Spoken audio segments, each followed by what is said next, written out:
اب اس کے بعد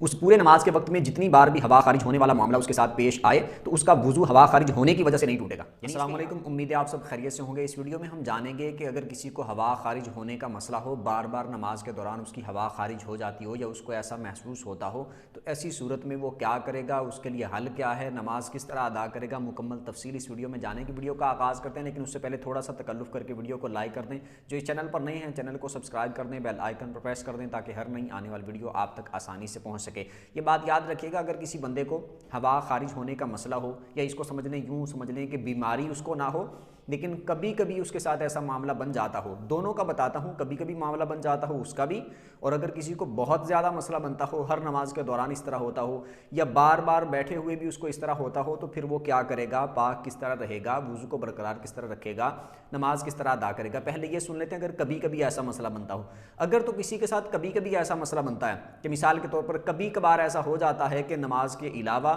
یا نماز کے دوران اس کی ہوا خارج ہو جاتی ہے، تو ایسی صورت میں پھر اس کو نماز ختم کر کے دوبارہ سے جا کے وضو کرنا پڑے گا، اور پھر وضو کرنے کے بعد دوبارہ شروع کر کے نماز اس کو پڑھنی پڑے گی۔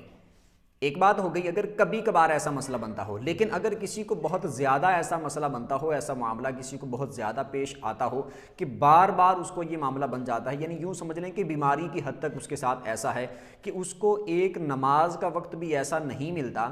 کہ وہ آرام سے نماز ادا کر سکے، جب بھی وضو کرتا ہے تو ہوا خارج ہو جاتی ہے، جب بھی وضو کرتا ہے ہوا خارج ہو جاتی ہے، جب بھی نماز پڑھنے لگتا ہے ہوا خارج ہو جاتی ہے، اور نماز کے علاوہ بھی اس کے ساتھ ایسا معاملہ ہوتا ہو،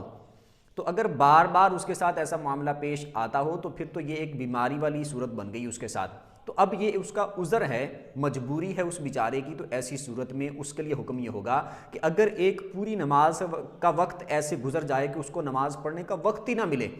جب بھی وضو کرے، جب بھی نماز پڑھنے لگے ہوا خارج ہو جاتی ہے، تو ایسی صورت میں وہ شرعی مریض بن جائے گا۔ اس کے لیے حکم یہ ہوگا کہ ایک نماز کے وقت میں ایک بار وضو کر لے،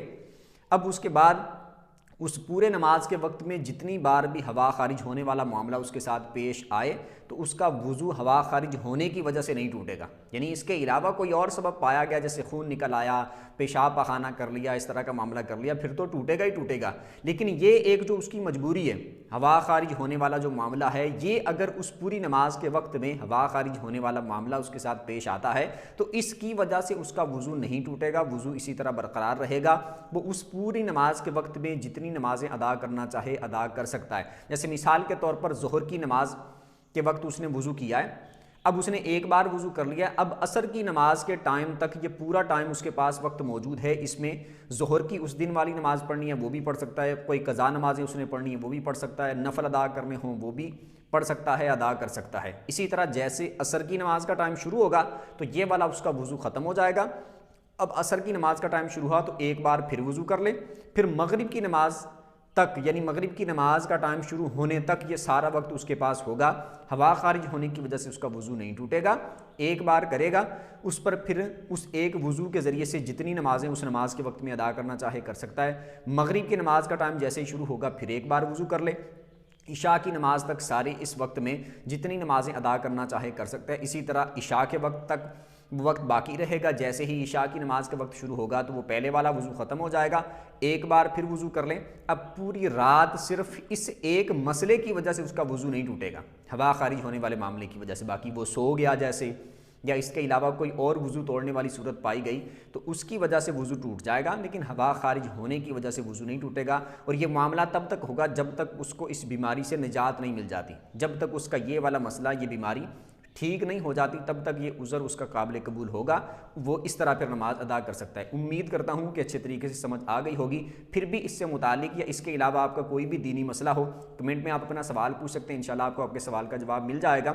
ویڈیو جس کو اچھی لگی ہو ویڈیو کو لائک کر دیں، چینل کو سبسکرائب کر دیں، بیل آئیکن پر پریس کر دیں تاکہ ہر نئی آنے والی ویڈیو آپ تک آسانی سے پہنچ سکے۔ اگلی ویڈیو تک کے لیے اجازت دیجیے، اللہ حافظ۔